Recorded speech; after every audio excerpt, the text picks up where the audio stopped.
Hello, hello, hello, hello, hello, everybody. Welcome, welcome, welcome, welcome back to Doctor, Doctor, Doctor, Doctor, Doctor, Doctor, Doctor, Doctor, Doctor, Doctor, Doctor, Gabrielle,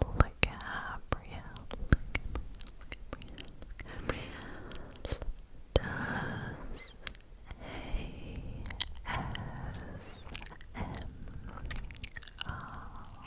I post new content every Sunday, Monday and Tuesday. That's Sunday, Monday, Tuesday, Sunday, Monday, Tuesday, Sunday, Monday, Tuesday, Sunday, Monday, Tuesday, Sunday, Monday, Tuesday. On Sundays, I post sciencey ASMR videos. On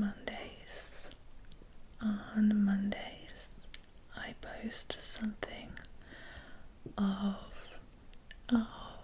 my choice, and on Tuesdays, you tell me,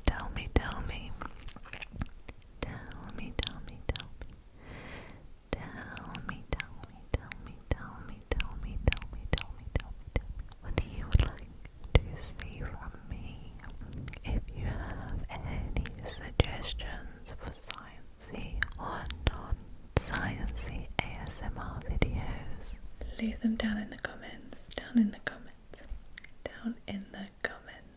I read all of your comments. If you enjoy today's video, then don't forget to click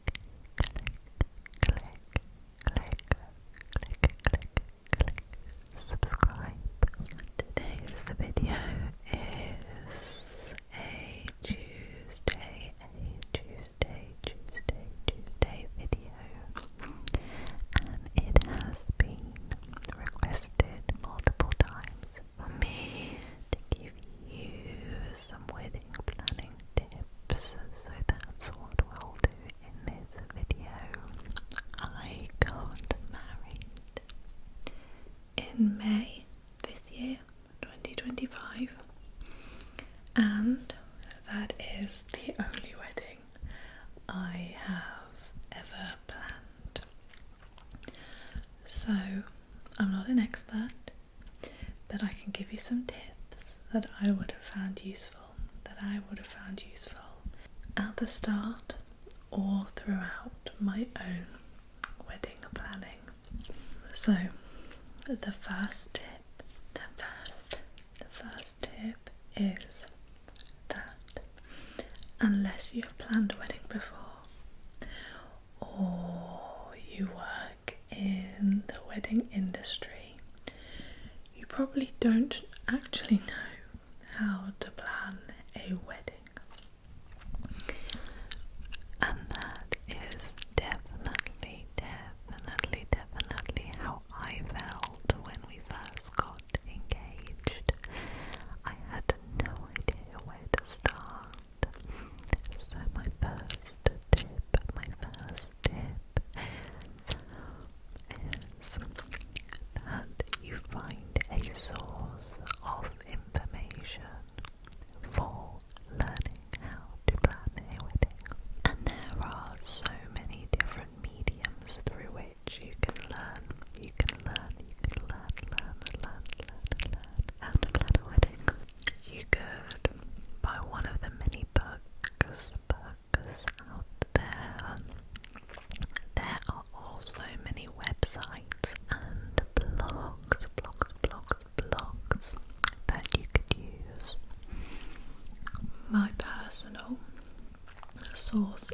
information and knowledge, and how I learned how to plan my wedding was through a podcast, because I thought that was the easiest way for me to implement learning how to plan a wedding into my everyday life. I just substituted one of the mornings that I listened to other podcasts for a wedding podcast. And the wedding podcast that I listen to religiously, and I still do, is called The Unfiltered Bride, and it is ran by a wedding planner and coordinator and another woman who owns her own wedding styling company. So this means that not only do you learn how to plan a wedding and everything that a wedding entails, and tips and tricks and good ideas, but also there's an element of entertainment, because the podcast is fun to listen to and watch if you watch it on YouTube, because they're friends and they have a laugh while they're recording, and it's a good watch. It's based in the UK, but I don't see why it couldn't be used by people getting married in other countries. It's full of all the wisdom that you could wish for planning a wedding. So that's the tip number one, is find a source of information to learn about how to plan a wedding. Something that's nice about a podcast as well is that there's ongoing, like, teaching, there's ongoing knowledge, and, you know, keeping up with changes in the industry and expectations, and commenting on celebrity weddings and things, so it never feels stuck in time. So yes, find some way to learn how to plan a wedding start to finish. My second tip is that, and this is what most, if you Google how to plan a wedding, most of the sites you click on will tell you set your budget first, which is so hard, because if you've never planned a wedding before and you don't work in the wedding industry, how are you supposed to know how much things cost?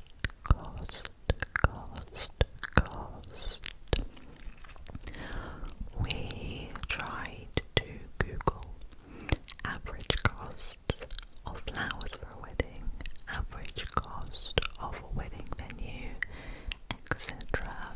but I can tell you from experience that the prices that Google tells you are not accurate, and actually everything is more expensive than the average cost is.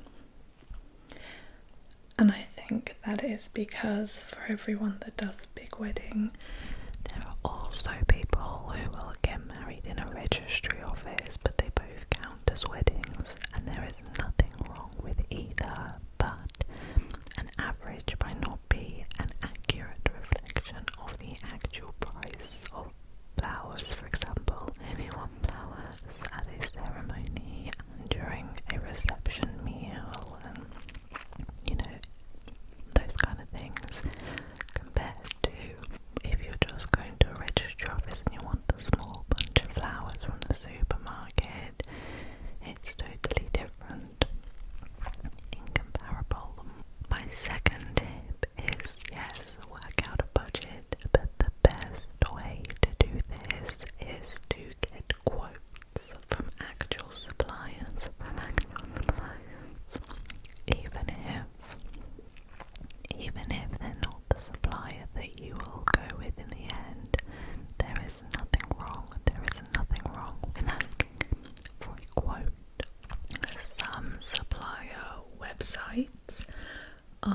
super transparent, and they will give you all the pricing information that you need.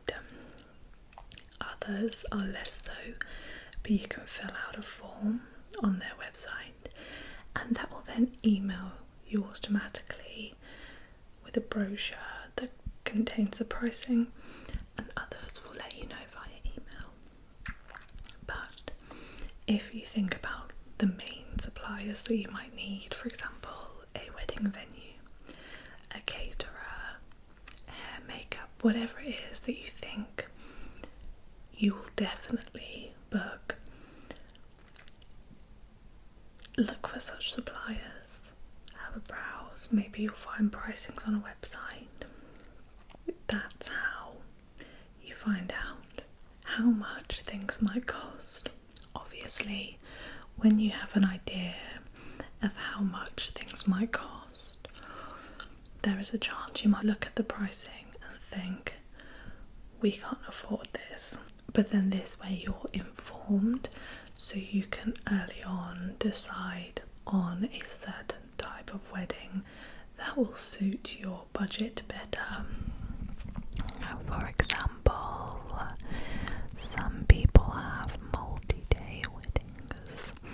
Other people might get married at a registry office and then have a party in a restaurant in the evening.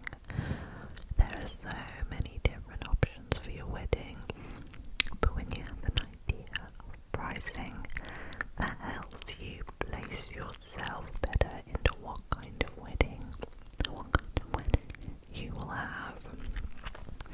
Personally, when we had an idea of the costs of the kind of things we'd want to book, Matt and I then worked out how long it would take us to save that money. Hence why our wedding was 2 years after our engagement, because that's how long we needed to save that money. But at this point, it is also important that you talk to your family, and anyone else that may want to contribute to your wedding. Of course, there's no pressure to, but it's not uncommon for some families to want to contribute.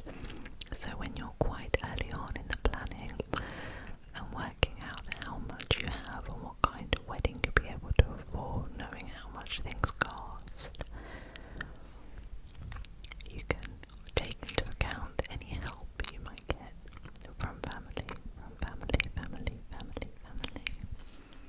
So that is tip number 2.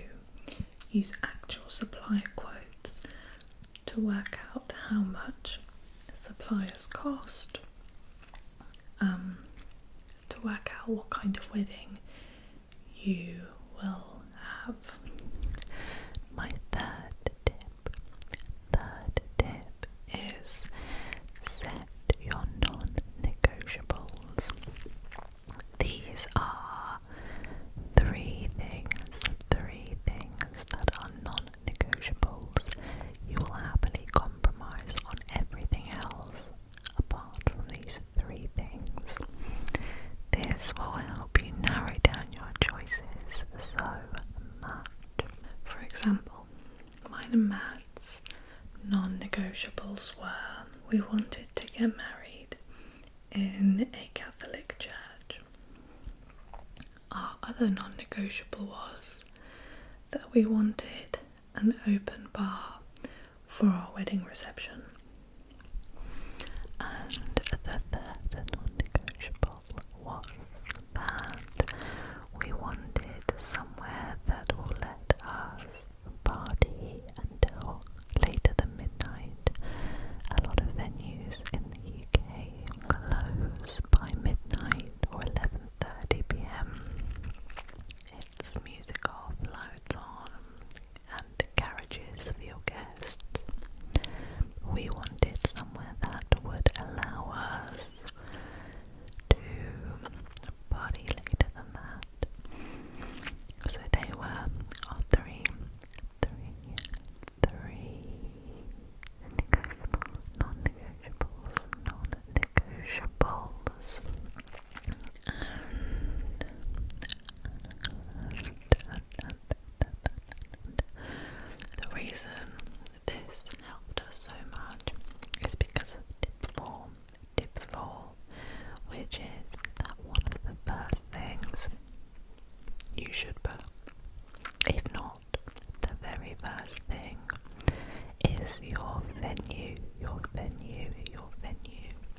For example, our venue search was narrowed down so much because we wanted somewhere that would let us carry on the party past midnight, and also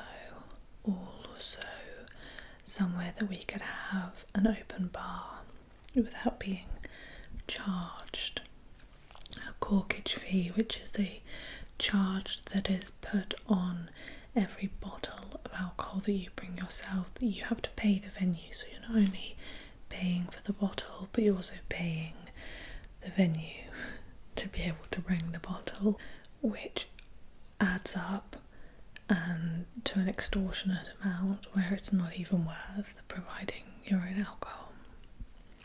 So in the name of cost efficiency, we only looked at wedding venues that let us bring the alcohol ourselves, because that was the cheapest option of having an open bar, but they did not charge us corkage fee to do so. So there are not many venues that will allow you to do that. And we also needed this venue to be within like a half-hour drive, preferably less of a nice looking Catholic church. If you're feeling overwhelmed about having to pick a venue, work out your realistic budget, an idea of when you will get married based on how long it will take you to save that amount of money, and your 3 non-negotiables, and that will narrow things right down for you. And then my next tip number five is to try and stay as organized as possible. Personally, I spend the first 6 months booking the big main things like the venue, the caterers, the band, the photographer, the videographer, the big suppliers. And then I did a whole bunch of nothing for about a year, like the odd job here and there. And then in the last 6 months, that's when it got really stressful, because the suppliers were booked, but there were lots of little things to sort out. And that's when organisation became really important. Personally, we had multiple ways of making sure we did everything in the big picture, grand scheme, but also on a weekly level to make sure that we were getting even the little jobs done every single week, and on a daily level as well, So the overall organisation was that we had like this a big foam board, and using 3 colours of post-it notes. So we had one colour that was essential to do ASAP. The next colour was less essential but still very important and should be done as soon as the first priority things are done. And the third colour was, these are things that can be done and need to be done in the last minute, the last weeks running up to the wedding. So for every job that needed to get done for the wedding, anything that needed to be ordered, hired, any email to be sent, anything, it went on a post-it note on that board. And that way we could have a monthly review of the board and take off the post-it notes that were done and move them all up then make sure that we're completing the big priority tasks each month. For weekly planning, because there were so many things to do that we'd have to break it down. We had a chalkboard in the kitchen.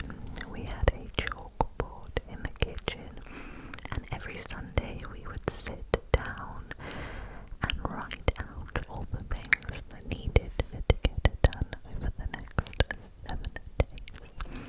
And every time you completed a job, you would rub it out on the chalkboard, which was quite satisfying. That was our weekly organisation, and daily I used to keep something on me at all times. For me it was my phone and it was my calendar, and I would input anything that would pop to my mind. At any point I would input it into there. A notes app, a notebook, anything, just have something for when you remember something halfway through a Wednesday, you can jot it down, and then when you're doing your Sunday plan for the next 7 days, you can refer back to those notes and make sure you haven't forgotten anything. That really helped me. That was my saving grace in making sure that everything got done in time. Obviously, you also need to keep a spreadsheet, a budgeting spreadsheet of how much things cost and your budget. But also, every supplier will want to be paid at Different times.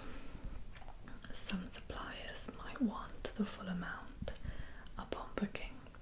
Most will ask for a deposit when you first book, and then for the rest of the amount, anywhere from 3 months to 3 days before the wedding. So you need to keep track of who needs paying and when.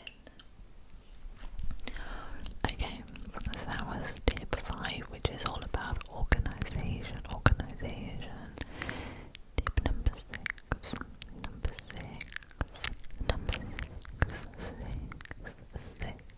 is to have a good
the same in every group.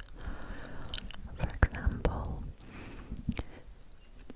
our friends and family are very much party people, and so are we, so we knew we wanted it to be really fun and we wanted a great big party, but also our friends are quite silly, so we had a basket that was full of clothes pegs and we had a sign that said something like, "You've been pegged," and with the instructions of attach the pegs to people's items of clothing without them noticing, and the person with the most pegs on them by the end wins. And that went down amazingly well because our friends are silly like that. They would enjoy running around trying to put pegs on each other's clothes. But I can also acknowledge that that's not for every group of people, so really do think about who your guests are. Tip number 7. This really should have been earlier on this tip, but don't worry too much at the start about exactly what suppliers you'll need, because a lot of this will depend on your venue. For example, some venues have in-house caterers and you cannot bring in any other caterers, and if this is the venue you'll go for, it would have been a total waste of your time the weeks you spent looking at food trucks. So book your wedding venue and that will determine the rest. Some venues also have in-house florists. Some wedding venues will come fully furnished. They'll have everything you need. You just turn up. You might need to bring your own decor, but they'll have the caterer and the furniture and everything's ready to go. Other wedding venues will require you to hire everything from chairs to tables to cutlery to water jugs, everything. These are called dry hire weddings.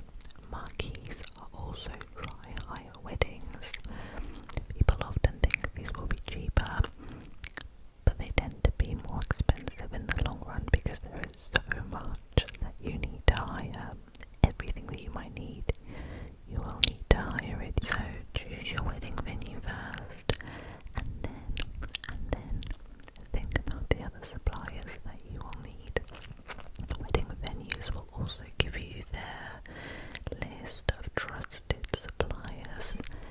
These are suppliers that work really often at these venues, and these venues can vouch that they do a good job, and it is always worth considering them, especially because wedding venues can be really big and a bit like a maze. You can get easily lost. If they're old buildings as well, they could just have little tricks that you'd only know from working there before. My next tip, number 8.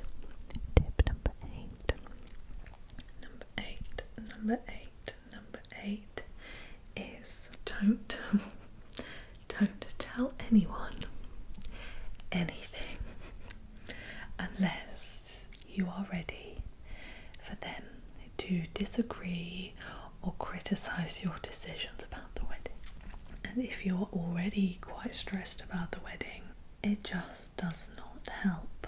I thought the easiest thing to do was just not tell anyone anything. People will ask, where am I sitting? Who am I sitting next to? Don't tell them, because if you tell them, then they might say, but I don't want to sit there. I think I'd have a better time sitting over there. And you've got so much to think about that you could just do without it. Just don't tell people.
heads' faces on them.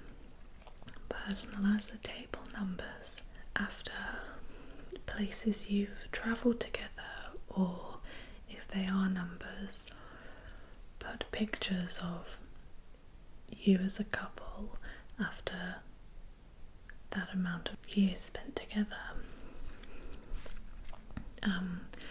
We bought a full-size ping pong table, and in the day it was used for table tennis, and in the evening it was changed around to beer pong. But for beer pong, the cups and ping pong balls were personalised. We tried to personalise as many things as possible. If you can, just do it.